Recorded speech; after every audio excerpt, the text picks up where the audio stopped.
নমস্কার, news AI24x7 চ্যানেলে আপনাদের সকলকে স্বাগতম। আমি অনিশার সঙ্গে খেলার খবর নিয়ে।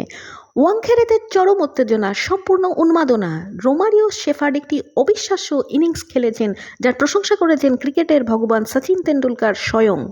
10 বলে 39 রান করেন রোমারিও শেফার্ড, স্ট্রাইক রেট 390-এর ওপর।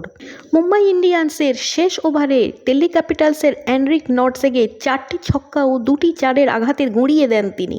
ডেথ ওভারে 96 রান যোগ করেছেন শেফার্ড এবং টিম ডেভিডের যুগলবন্দি, আর তার সাথে মুম্বাই ইন্ডিয়ান্সকে 234-এর দোরগোড়ায় পৌঁছে দিয়েছেন। এদিন টিম ডেভিড 27 বলে 45 রানের গুরুত্বপূর্ণ ইনিংস খেলেছেন।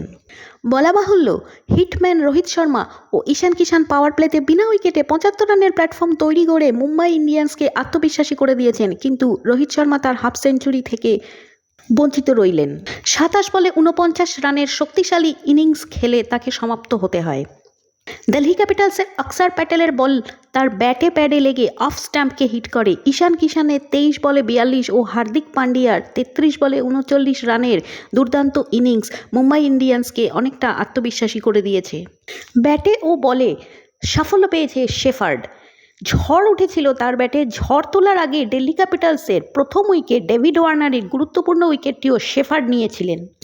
পৃথ্বী শ যখন 40 বলে 66 রান করে সেট হয়ে গেছিলেন, অসাধারণ ইয়র্কার ভয়ঙ্কর বুমরা কোনো জায়গা না দিয়ে তার উইকেটটি তুলে নিয়েছিলেন, যেটা মুম্বাই ইন্ডিয়ান্সকে ব্রেক থ্রু এনে দিয়েছে, খেলার মোড় সম্পূর্ণভাবে ঘুরিয়ে দিয়েছে।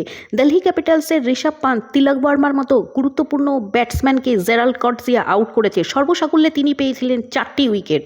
টসে জিতে দিল্লি ক্যাপিটালস ফিল্ডিং করার সিদ্ধান্ত নিয়েছিলেন এবং মুম্বাই ইন্ডিয়ান্সের 234 রানের জবাবে দিল্লি ক্যাপিটালস 205 রানের ইনিংস খেলেছেন 7 উইকেট হারিয়ে নির্ধারিত ওভারে। আইপিএলের 2024-এর এই মরশুমে প্রথম জয় নিশ্চিত করলেন মুম্বাই ইন্ডিয়ান্স এবং আইপিএল পয়েন্ট টেবিলে রয়্যাল চ্যালেঞ্জার্স বেঙ্গালুরু ও দিল্লি ক্যাপিটালসের আগে এগিয়ে থাকলেন।